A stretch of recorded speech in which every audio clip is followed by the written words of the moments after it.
Sir Ahmad Owaisi साहब, इमरान खान साहब का फिर बयान आया है कि वो बातचीत करने के लिए तैयार हैं, लेकिन उनसे शायद कोई बात कर नहीं रहा। गौहर साहब कहते हैं कि खान साहब बिल्कुल बात करने के लिए तैयार नहीं है। तो गौहर साहब तो हर दफ़ा मुलाकात करते हैं, जाते हैं उनके पास, मगर सहाफ़ियों से बात करते हुए इमरान खान साहब कह रहे हैं जी मैं बात करने के लिए तैयार हूँ। तो ये लीडरशिप के दरमियान इतना फ़र्क क्यों है? हालांकि मुलाकातें हो रही हैं और वाकई अगर इमरान खान साहब बातचीत करना चाहते हैं तो इस वक्त सिचुएशन है क्या? कोई है भी उनसे बात करने को तैयार? अच्छा, एक बात मैं आपके जो जो आपने जलसों इस वक्त इलेक्शन की जो इनएक्टिविटी लोगों में वो तजस्सुस वो जोश जज्बा जो नज़र नहीं आता, उसका एक रीज़न मैं आपको बताना चाहता हूँ। उसके बाद में आपकी जी वो रीज़न ये है, एक तो इससे पहले जितने इलेक्शन होते थे तो पोलराइजेशन जो है ना वो आपको नज़र आती थी कि इस एक तादाद है लोगों की जो वालाहाना तरीके से पीटीआई के साथ हैं, कुछ लोग हैं जो उसी जोश और जज्बा के साथ नून लीग के साथ हैं, कुछ पीपल्स पार्टी के साथ हैं, कुछ और पार्टियों के साथ जो हैं, जमात इस्लामी है, कोई भी है अपने अपने, और वो उनका कलेक्टिव जो जज्बा जो है वो आपको पूरे मुल्क में नज़र आता था। अब सूरत हाल ये है, पाकिस्तान के अवाम बाई एंड लार्ज वो सिर्फ इमरान खान के साथ हैं। वो इनको किसी को इनके साथ ना चलने को तैयार है, इनके साथ ना जोश और जज्बा, इसीलिए वो नज़र नहीं आता कहीं पर। ये सबसे बड़ी रीज़न है। ठीक है। और जितने सर्वे हुए हैं आप उसकी तो बातचीत किसके साथ करने को तैयार हैं इमरान खान बड़ा साहब? फर्क है। नवाज शरीफ साहब से बातचीत करेंगे, जरदारी साहब से बातचीत करेंगे, मौलाना फजल रहमान साहब से बातचीत करेंगे, यही पॉलिटिकल फोर्सेस हैं ना। वो कैसे बात करेंगे? देखे ना, वो उनको तो जेल में बंद किया, वो बात क्या करें? वो आप देखिए उनसे। अच्छा, अगर बाहर आए तो फिर बात करने के लिए तैयार होंगे? बात वो तो कह रहे हैं क्या, लेकिन बात करने की बात होगी क्या? बात तो एक असूली बुनियाद के ऊपर ही बात होगी ना कि पाकिस्तान के अंदर आइन की बालादस्ती को कबूल करो और कानून की हुक्मरानी के ऊपर सब इकट्ठे हो जाएं। ये बात होनी चाहिए। करप्शन के खिलाफ कैंपेन में सब इकट्ठे हो जाएं और कौमी खजाने के ऊपर को हाथ डाले तो पूरी कौम नफरत की नजर से देखे उसको। इसके ऊपर कंसेंसस होने चाहिए ताकि आपका माइंडसेट कौम का बदलेगा और हालात आइंदा के लिए अच्छे हो जाएंगे। इसके ऊपर ये लोग बात करने को तैयार नहीं है, क्योंकि ये इनका तो काम ही है। ये तो बिजनेस के लिए सियासत में आते हैं। हाँ, कमाई के लिए आते हैं। तो सर तो वो वक्त था ना जब यही कहते थे जी बात करें, ये जब कहते थे आइए बैठे बात करें, चार्टर ऑफ इकोनॉमी करें, तो फिर खान साहब आगे कहा ना, ये चोर है, पता कि इन्होंने धोखा दिया। मैं इनके साथ बैठ ही नहीं सकता। आपको बताऊं, मैं बैठ ही नहीं सकता इनके साथ। नहीं, वो छोड़िए, नहीं, लेकिन उनके कहने पे इन्होंने कहा कि आप आज असेंबलियां तोड़ें, ये पीडीएम की पूरी लीडरशिप ने और शहबाज शरीफ ने, कि हम अगले दिन हम असेंबली तोड़ देंगे। उसने इमरान खान ने असेंबलियां तोड़ दी और ये बैकआउट कर गए। जब ये आपस में जो एक ट्रस्ट डेफिसिट इतना ज्यादा हो जाए तो फिर क्या बातचीत होगी?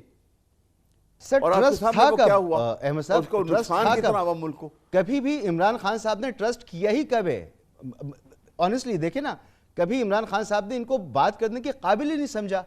आपकी कश्मीर के ऊपर मीटिंग होती है, वहां पर तमाम क़यादत मौजूद होती है, नहीं आते इमरान खान साहब। वो हुकूमत के मामलात में वो ऑपोजिशन के किरदार को तस्लीम नहीं करते। उन्होंने जब तक उनकी हुकूमत रही उन्होंने ऑपोजिशन लीडर से हाथ तक नहीं मिलाया। मैं आपको बताऊं जी, मैं आपको बताऊं, वो एक किस्सा पारीना है, वो गलतियां भी हुई। कोई इमरान खान जो है वो कोई दुनिया में कोई एक 100% परफेक्ट नहीं है। सर, किस्सा पारीना तो 2-3 साल पुराना है। अल्लाह ताला ने एक, लेकिन इसका मतलब ये नहीं है कि हम कानून की बालादस्ती को और आइन की हुक्मरानी से हट जाए। असेंबली पार्लियामेंट के अंदर आइन की जो तस्लील हुई है, सुप्रीम कोर्ट के जज साहबान की और उनके फैसलों की जो तस्लील हुई है, क्या वो पूरी कौम ने नहीं देखी? और वो क्यों हो रही थी? क्योंकि वो इलेक्शन से डेट फिक्स नहीं करना चाह रहे थे। अहमद ओवैसी साहब, बड़े इलेक्शंस आपने देखे होंगे, इस तरह के इलेक्शन की कोई मिसाल आपके जहन में है कि इलेक्शन के लिए तमाम पार्टियां तैयार हैं, खुद ही झंडे लगा रहे हैं, सब कुछ कर रहे हैं, लेकिन पब्लिक के अंदर जो एक वालेहानापन होता था वो नजर नहीं आ रहा? जी, आपने बिल्कुल दुरुस्त फरमाया कि ऐसा इलेक्शन तो देखने में नहीं आया। और उसकी वजह यह है कि एक कानून ज़ाब्ता ख़त्म हो गया, आइन जो है वो उसको प्रैक्टिकली नॉन फंक्शनल बना दिया गया है पाकिस्तान के अंदर। और पाकिस्तान के ये गरीब अवाम या एक कॉमन मैन जो है वो भी ये समझता है कि आइन की हैसियत कोई नहीं है, कानून की हैसियत कोई नहीं है, और अदालतें जो हैं वो उनके अंदर वो दमखम नहीं है कि जिससे वो असर्ट कर सकें रूल ऑफ लॉ के एक कॉन्सेप्ट को।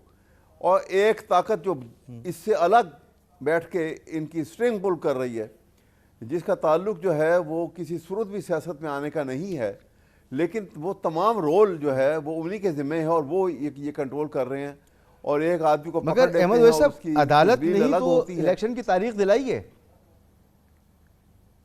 जी दिलाई तो है, मैंने ये दुरुस्त है आपकी बात, लेकिन अदालत को ये भी तो नजर आना चाहिए कि फंडामेंटल राइट्स का हाल क्या हो रहा है, एक आम आदमी के साथ हो क्या रहा है। दिन दहाड़े उसके घर में कोई घुस जाता है बगैर वारंट ऑफ पोजेशन के, वारंट ऑफ इंस्पेक्शन के, सर्च वारंट के बगैर, और अंदर जाके उनकी खवातीन की तस्लील करते हैं, उठा के ले जाते हैं, बच्चों के ऊपर थप्पड़ मारते हैं, उनको उनके बदतमीजी करते हैं उनके साथ, और कोई उनको पूछने वाला नहीं है।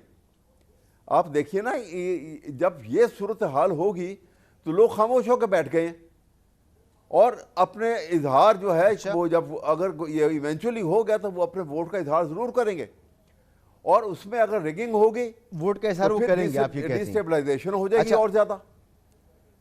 बात तो ये है ना, अल्लाह खैर करे, अल्लाह खैर करे, हमें अच्छी उम्मीद रखनी चाहिए।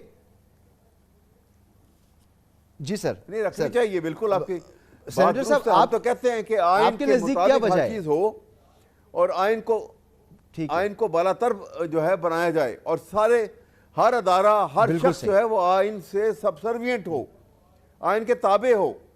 हम तो ये चाहते हैं, तभी इस मुल्क का मामला जो है वो सीधे होंगे। और एक बात और है, यही बात नवाज शरीफ साहब भी कहते रहे सर, यही बात नवाज शरीफ साहब भी कहते रहे।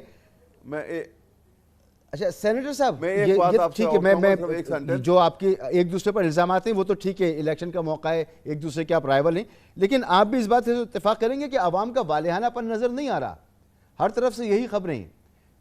आपके नजदीक क्या वजह है सेनेटर साहब? आप ठीक कह रहे हैं। देखिए बात ये है कि जो है वो जो वालेहानापन है वो कुछ दिनों में एक तो मज़ीद आपको नज़र आना शुरू हो जाएगा, और इलेक्शन कैंपेन आखिरी महीने की होती है। मैंने तो इलेक्शन लड़े भी हैं, कैंपेन भी चलाई हैं, तो ये इस दफ़ा ज़रा ज़्यादा जो है, क्योंकि पीटीआई का जो है वो है तो बस अब उनका रोना धोना चल रहा है कि जी हमारा, हालांकि ये दूसरों के साथ जब ये कर रहे थे, जब ये जाली का हेरोइन स्मगलिंग का राना सनाउल्लाह पे केस डाल रहे थे, तब इनको आइन और कानून की फिक्र नहीं थी। जब इन्होंने इस मुल्क के अंदर हाइब्रिड निज़ाम मुसल्लत कर दिया, तब इन्हें आइन और कानून की फिक्र नहीं थी। ये सारा आइन और कानून अपने पे आइए तो याद आ गई है, दूसरों के ऊपर तो आपके ये जस्टिस काजी फायजी साहब जब आपने जाली रेफरेंस बनाया तब आपको आइन और कानून का नहीं याद आया। तो ये बातें कहने के लिए जो है वो मतलब कि पीटीआई और इमरान खान ये बातें करे तो हैरान कुन तो है मेरे लिए। कोई और करे तो चलो फिर भी समझ में आता है। आप कह रहे हैं आखिरी महीने की कैंपेन होती है, तक आप आइन और कानून आज को देखिए ना, समझते। आज 12 बजे के बाद बमुश्किल 18 दिन रह जाएंगे और 48 घंटे पहले कैंपेन ने खत्म भी हो जाना है, तो उसमें से भी आप 2 दिन निकाल दीजिए, 3 दिन निकाल दीजिए, 24 घंटे पहले खत्म चलिए 24 घंटे आप निकाल दें, 24 घंटे उसमें से निकाल दें तो 17 दिन तो बाकी बचे सर। अभी ये 17 दिन की में आपने कह रहे हैं अभी वालेहानापन आएगा, तो कहां से लेकर आएंगे? और आखिरी महीने की कैंपेन है तो क्यों नहीं है? अब मुझे बताएं ना, हमने इतने बड़े बड़े जलसे कर लिए हैं, हमारे इतने बड़े बड़े जलसे हो गए हैं। आपने ओकाड़ा का जलसा देख लिया, आपने जो है वो हाफिजाबाद का जलसा देख लिया, आपने खानेवाल का जलसा देख लिया, अभी जो है वो मानसारा में इंशाल्लाह एक बहुत बड़ा पावर शो हम करने जा रहे हैं। पीपल्स पार्टी जो है वो अपने कर रही है, तो मतलब अब और हम क्या इसके अंदर अच्छे साइजेबल जलसे तो बिलावल साहब भी कर रहे हैं सर। इंपॉर्टेंट जो है वो, अगर मैं हकीकत बताऊं, ईमानदारी से बताऊं, ऐसे ही होता है ना साहब, ऐसे ही होता है कि अगर मैं दिखाऊं, अगर मैं ईमानदारी की बात करूं तो जितने बड़े जलसे बिलावल साहब के तकरीबन उतने बड़े जलसे आपके 19-20 ही फर्क होगा। अब बिलावल साहब तो बहुत अरसे बाद गए, पीटीआई तो पीपल्स पार्टी तो पंजाब में तकरीबन मौजूद ही नहीं थी, वो भी ऐसे जलसे कर रही है जैसे आप कर रही हैं। जी देखें, इलेक्शन जो है ना, उसके अंदर इलेक्शन एक बड़ी डायनामिक एक्सरसाइज होती है। उसके अंदर जलसा एक उसकी साइड है, उसकी एक साइड जो है वो आपने जो टिकट बांटनी है और आपने जो कैंडिडेट सेलेक्ट करने हैं वो है। फिर आपकी जो है वो और बहुत सारे आपने पूरा उसको एज अ होल देखना होता है। सिर्फ जलसा एक इंडिकेशन होती है। और जो लाहौर का पीपल्स पार्टी का जलसा था वो बुरी तरह फ्लॉप हुआ है, आप उसकी वीडियो उठा के देख लें। इनकी तो ये मतलब कि ये जलसे इन्होंने किए होंगे, मैं ये नहीं कह रहा, लेकिन जो हमने 21 अक्टूबर को जलसा किया उसके तो कोई करीब भी नहीं आता। और जो अभी हम कर रहे हैं ये करके दिखाएं क्या इन इलाकों में जिधर हम जाके कर रहे हैं। छोटे मोटे जलसे कोई आपको मिल जाता है, आपको बंदा जो आगे बढ़ाते हैं गुफ्तगू को आगे बढ़ाते हैं।